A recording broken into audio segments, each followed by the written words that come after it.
Salvador ha aprobado la reelección indefinida del presidente, ha ampliado además el mandato presidencial de 5 a 6 años, lo que ha sido criticado por la oposición en minoría, porque aseguran que esto va a hacer que Nayib Bukele se quede enquistado en el poder eternamente. Francisco Belaúnde, internacionalista, nos acompaña en el programa. Gracias por estar aquí, bienvenido. Gracias por la invitación. A ver, una decisión que, bueno, valga en verdades, terminará, por lo menos en el corto tiempo, favoreciendo, ¿no?, a Nayib Bukele. Bueno, de hecho, él es muy popular, él sabe, ¿no?, que tiene bastante popularidad, además controla todos los poderes, ¿no? Y entonces, bueno, es obvio que él quiere ser presidente hasta que se muera prácticamente. En realidad hubieran podido ser más sinceros y proclamar la presidencia vitalicia, ¿no?, que de alguna manera es lo que él apunta, ¿no? Claro. Y hasta hubieran podido cambiar el nombre del país, ¿no?, El Salvador Bukele, ¿no? Bueno, y la gente hoy lo aplaudiría. No, lo que pasa es que efectivamente, por el tema, que ha resuelto el tema de la inseguridad, obviamente la gente lo apoya. El tema de derechos humanos ha quedado a un lado, porque bueno, la gente cuando está desesperada por la seguridad, eso va a pasar, eso pasa en cualquier parte del mundo, ¿no? Cuando la gente está desesperada con el tema de la seguridad, temas de ese tipo, pues dije, yo quiero que se resuelva. Exacto, y que eso continúe además, ¿no? Así es. ¿No? Y eso además se aprueba con una amplia mayoría, porque Bukele, el partido Bukele y aliados controlan el Parlamento, ¿no? Sí, claro, así es. Y esa iniciativa además contempla que se amplíe el periodo presidencial de 5 a 6 años, pero entiendo que el periodo actual lo van a recortar, ¿no? Sí, quieren hacerle la elección de una vez, ¿no? No sé si es porque... ¿Por qué lo quieren hacer ahora? No queda muy claro, ¿no?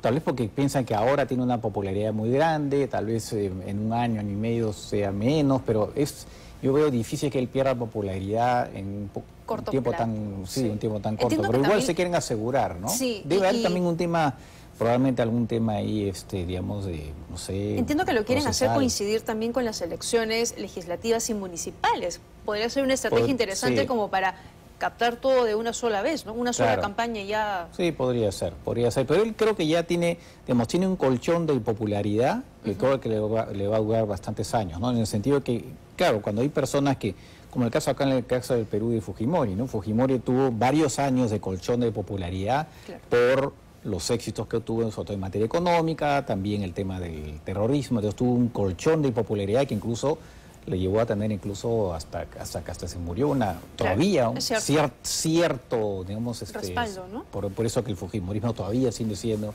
una fuerza importante. Entonces, en El Salvador, pues claro, tiene este activo, ¿no?, a su favor, que es la derrota de estos grupos criminales, y eso pues le da un colchón. Ahora, el tema es hasta dónde, digamos, podría llegar eso, ¿no? Porque claro, los abusos se van haciendo cada vez más patentes, hasta qué punto la gente... bueno, vamos a ver también qué pasa con el tema económico, porque ese es otro tema. Exacto. Si la economía comienza a funcionar, porque nada, él tiene tiene serios problemas económicos, una deuda muy importante, entonces eso también va a depender, ¿no? Pero claro, si el país, digamos, ya se vuelve un espacio seguro, va a atraer inevitablemente inversión, turismo, que ahora está, pues, o ha estado en los últimos años sin recibir Lo que pasa es que él tiene un problema de deuda bastante importante, tiene que tomar medidas de austeridad, ¿no? Para combatir ese problema, entonces... que puede impactar, ¿no? Puede impactar, entonces tal vez hay un cálculo por ese lado, ¿no? Y la oposición lo que ha anunciado aquí es que hay una maniobra política directamente del oficialismo para atrincherarse en el poder. ¿Crees que esto tiene matices dictatoriales? Yo creo que sí. Yo creo que Bukele es un dictador. De eso no creo que no cabe la menor duda, porque más ahora lo que se está viendo, que hay varias figuras de la oposición que están siendo perseguidas, ¿no? Periodistas, gente de ONGs, gente que han tenido que exiliarse, ¿no? Gran parte de lo que son gente crítica al gobierno ya no está en El Salvador, se ha exiliado. Exacto. Entonces sí hay una persecución que está ahí, ¿no? Y claro, obviamente, pues, y más aún, eso va a ser más difícil incluso para partidos de oposición que puedan hacer campaña también, porque si hay gente que está exiliada o se les comienza a presionar, va a ser difícil que la oposición, que obviamente es minoritaria, pero podría ser incluso reducida aún más por todo tipo de maniobras. Puede ser problemática entonces esta decisión, ¿no? La reelección inmediata del presidente. No, sin duda. No, eso creo que indica evidentemente pues por eso es un dictador. Creo que es un dictador que ya se ha puesto al nivel, me parece, de Nicaragua, de Venezuela, de Cuba, está más o menos en un nivel. Y donde hay reelecciones, además, ¿no?, indefinidas de presidentes, claro, que no ocurre en otros países en democracia, ¿no? Claro, de acuerdo. Ahora, es positivo, sin duda, darle continuidad a políticas, ¿no? A ver, valgan verdades, se ha reducido la inseguridad, pero darle continuidad a políticas no significa darle continuidad a las personas, que es lo que él finalmente está buscando. Es una persona joven que tiene intenciones de quedarse por lo menos un largo tiempo en la presidencia. Sí, además es una persona que se rodea básicamente de gente muy cercana, ¿no? De su familia, de gente que ha estudiado con él.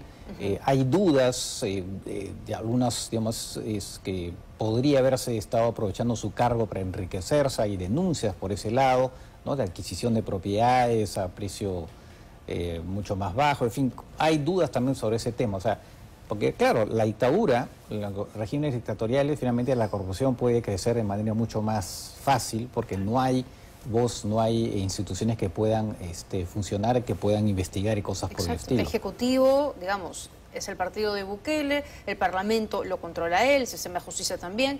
Por eso es que todas las reformas y todo lo que él ha querido ha salido, pues, ¿no? Sí, claro. A diferencia del primer periodo, donde no tenía esa mayoría. No, y tuvo que hacer, incluso en el primer periodo ya se vio su ánimo totalmente dictatorial, cuando, por ejemplo, llevó a los soldados, ¿no?, al Parlamento para amenazar a los, ¿no?, a los parlamentarios, porque no querían adoptar la norma que él quería, ¿no?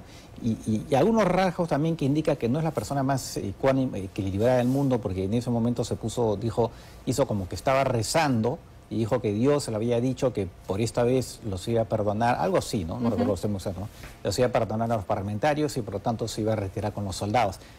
Eso te indica que es una persona que no es, pues, uno se pregunta hasta qué punto es una persona realmente cuerda, ¿no? Claro, pero el mensaje que eso da a la ciudadanía es, oye, yo quiero hacer las cosas, pero ellos están en contra de la solución. Sí, totalmente, ¿no? Claro. Y con esa, digamos, con ese mensaje, pues logró tener éxito después en las elecciones y bueno, hizo lo que finalmente cuando tuvo la mayoría, ¿no? La mayoría en el legislativo, ¿no? Pero estamos ahora ante una situación donde se ha reemplazado, digamos, la violencia de las organizaciones criminales por la violencia del Estado, que ha sido criticada por organismos pro derechos humanos, por los propios periodistas. ¿Cómo lo ves? Sí, pero la mayoría de la ciudadanía no lo siente, ¿no? Porque para ellos lo que importaba era que no podían ir de un lugar a otro sin estar seguros si iban a llegar vivos o no.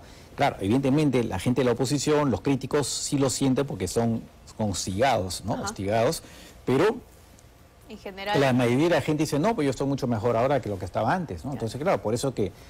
Ahora, como digo, el tema económico va a ser muy importante, ¿no? Vamos a ver cómo le va en ese terreno, ¿no?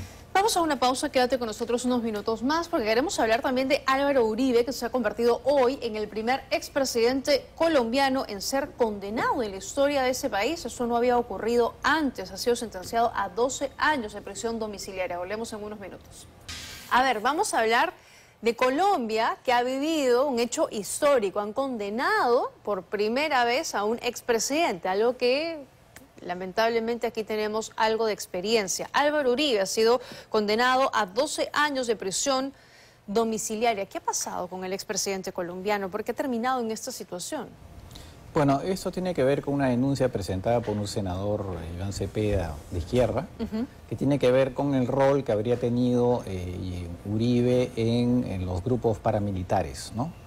Y entonces la acusación concreta en este caso tiene que ver con que él supuestamente habría hemos hecho unas maniobras con su equipo legal para convencer a unos testigos que le declararan a favor suyo. O sea, había como una especie de soborno, ¿no? Y también fraude procesal, ¿no? Pero primero es Uribe el que denuncia, ¿no?, a ese Cepeda, a ese senador, y luego la investigación da un giro en contra de Uribe. Exactamente. En realidad es un caso que ya viene de varios años, ¿no? Que incluso ya se denunció a Uribe, incluso en la época que era presidente, que tenían nexos con los paramilitares, y eso tiene que ver con un grupo en particular, que se llama los Metros, una cosa así, de este grupo de paramilitares, ¿no? Y entonces, pero al final la cosa va a tomar un giro que se centra básicamente en el tema procesal, ¿no? Claro. El tema de la supuesta compra de testigos, ¿no?, y el fraude procesal. Y fue una cosa que inicialmente la Fiscalía 2 veces pidió que se archivara el caso, porque decían que no había pruebas, ¿no? Después finalmente hubo un cambio y dijeron sí, se continúan con el proceso y finalmente se llegó a la solución en actual. Esa condena. Sus allegados dicen que eso tiene matices políticos y electorales porque se viene el próximo año elecciones en Colombia. ¿Cómo lo ves? Mira, se ha criticado, hay por supuesto, esto obviamente en Colombia ha generado toda una conmoción, porque además Uribe es una persona que sigue teniendo mucho prestigio entre sus partidarios, una persona reconocida. Ahora, yo he leído, no he visto, por ejemplo, incluso el diario El Tiempo, que es un diario conservador en Colombia, un diario de derecha, no ha cuestionado como tal la sentencia. Ha dicho, bueno, es una cosa que está ahí, bueno, dijeron algunas pruebas, en fin, pero en todo caso no ha cuestionado la legitimidad de la sentencia y han dicho, bueno, ahora viene la apelación. ¿No? Eso es la primera instancia. Lo que sí ha sido criticado un poco es el hecho que la sentencia haya sido por 12 años, cuando se decía que el pedido de los fiscales pedían hasta 8 años, ¿no? Y al final ha sido 12, ¿no? Claro, prisión domiciliaria porque por tema de edad. Y además la jueza quiere que lo arresten inmediatamente cuando se supone que cuando alguien ha sido condenado tiene todavía la apelación y por lo tanto permanece en libertad. ¿No? Entonces ella ha sido un poquito más severa aparentemente, pero al margen de eso no había una crítica realmente diciendo que nadie, o sea, lo que dicen los partidarios no tiene, en todo caso, no tiene visos de... Tendría que comprobarlo en todo caso, ¿no? Me queda un minuto, pero a ver, Petro ha metido también su cuchara, ¿no? Y ha dicho bueno, es que Petro mete su cuchara cuando no debe muchas veces, ¿no? Y también han metido su cuchara a Estados Unidos, con el Departamento de Estado, que ha hecho un comentario que no tenía por qué hacerlo sobre este juicio, ¿no? Es una clara injerencia en los asuntos internos de Colombia, como también, por supuesto, en el caso brasileño, ¿no? De acuerdo, de acuerdo. Muy bien, bueno, vamos a esperar entonces, ¿no? Porque van a apelar, efectivamente, sí, claro. Eso se eleva a una siguiente sala. Incluso puede llegar hasta la Corte Suprema también, ¿no? Claro, claro. Sí. Pero entiendo que tienen un plazo, creo que hasta octubre como máximo. En octubre tiene que haber una resolución, sí, aunque tienen 5 días hábiles para presentar la apelación. De acuerdo, muy bien. Bueno, vamos a ver este caso que ha sido llamado como el juicio del año, ¿no? Sí, claro. Del ciclo incluso en Colombia. Gracias, Francisco, por habernos acompañado. Nada, encantado. A ver, antes de despedir...